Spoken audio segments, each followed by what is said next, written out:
Do the Mets have to worry about Jacob DeGrom? Um, Obviously, he's a little bit older. He's 33, I think he is now, and obviously he's outer worldly.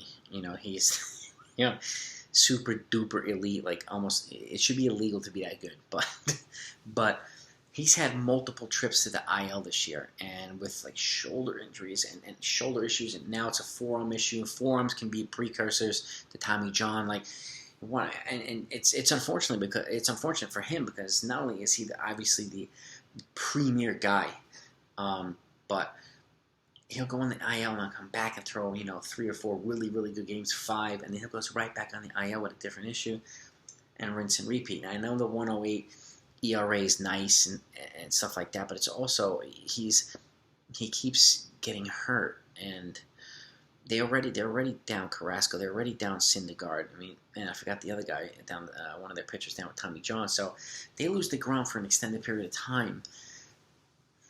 They're gonna. That's a problem. It's a serious problem, and the Mets already need to bring in a starting pitcher. I think they're going to be working to acquire a starting pitcher, and I know they're talking about going after Chris Bryant, and don't be surprised if they package Bryant and Kyle Hendricks in a trade for like a blockbuster. Don't be surprised, or if they go for a third baseman somewhere else, or even a shortstop, because Francisco Lindor is down. So, and a shortstop that you can move over to third base, like a Baez and Hendricks. So it's a thought too, because you can play Baez at short and then move him to third when Lindor comes back. There's some things that they can do, and but I think they need to bring in a starting pitcher who they can add to that rotation. And there's no guarantee Thor is going to be back next year. He's a free agent. We don't know what to expect from Carrasco, and there's no guarantee. I mean, Taillon Walker, I think he's signed through next year as well. Marcus Stroman's going to be a free agent at the end of this year, so there's no guarantee Stroman comes back either. So adding a pitcher right now, not only will help them short term, but I mean, obviously they're in first place right now too, but in a weak division. So adding a starting pitcher and maybe a position player too would be a good move for the Mets, because you need to try to give DeGrom as much support as possible, and not only on the offensive and the defensive side, obviously in the pitching side too, but the last thing you want is this guy going out and having to get Tommy John surgery or having nerve damage or whatever, something, and which is why more depth the better. And I've been a proponent of a 6-man rotation for a little while now, which gives like the elite starting pitchers and all the starting pitchers a little bit more break. And I was talking about that for the Yankees, and so they're not having to deal with constant pitching injuries that the Mets are dealing with right now too, and the Yankees. So. And the Yankees are out Severino, they're out, Corey Kluber, like they're out guys too, and it sucks having top end starting pitching out, especially when it's really hard to replace, and impossible to replace Jacob DeGrom and keep it at that level, because the body of work for him the last couple of years is obviously super elite. This year is just unbelievable. He's at Bob Gibson levels, but he keeps getting hurt. And that's a concern, at least to me. And I think, you can bring in another starting pitcher, and even if you get 5 innings out of DeGrom on a regular, 5, maybe 6, without having to overwork the guy, and take that, and then you add a reliever in the trade. They can add Craig Kimbrell in the trade. I think the Mets are going to make one big trade at the deadline, and the deadline's less than 2 weeks away, and it could be a blockbuster with the Cubs. It could be a blockbuster with another team.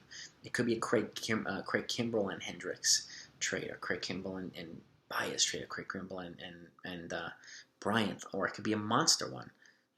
Bryant, Kimbrell, and Hendricks. Like they have the ability to do it. They have the ability to absorb the salary, and I don't know about prospecting. They're going to have to add Dom Smith. They're going to have to add maybe a young major league piece or two to make this happen, because their prospect, their high-end guys are not as high as some other teams, but I think they have the ability to pull something like this off, and if I were them, I would highly encourage them to do that, particularly Lindor being out maybe 6 weeks, could be even longer with his injury, and bringing in a reliable or versatile infielder could really come in handy.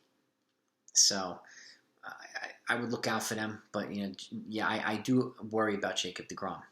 I do. I mean, he's 33. He's not 23, and he's still on top of the top. But on top of the top is, when it gets interrupted, as often as it gets interrupted, at some point it could start to turn into the other direction. That's the last thing we want for him. So, I would encourage the Mets to get another starting pitcher and a reliever.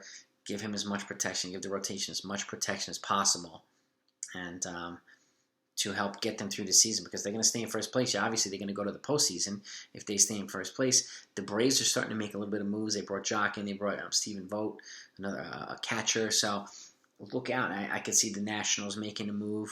I don't see them trading Scherzer now that they've kind of come back into the thick of things. I could see the Phillies making a move. So if I were the Mets, I'd be making a move, especially down DeGrom, down Lindor.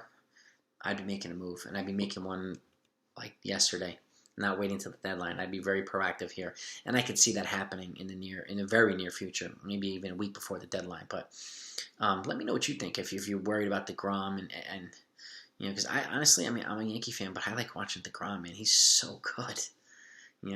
I'm mesmerized by him and Garrett Cole. When I watch those guys pitch, I can't keep my eyes off of them. They're just absolutely at the very, very top. It's just like when I was watching Nolan Ryan pitch, Randy Johnson, like those guys. It's just like, you can't keep your eyes off these guys. They're so dominant, so good. Like, same thing here. But I worry, and I don't want him to just kind of fall apart and never come back. So I think adding a pitcher, again, and a reliever would be a really, really good idea for the Mets, as well as a position player. So let me know what you think, guys.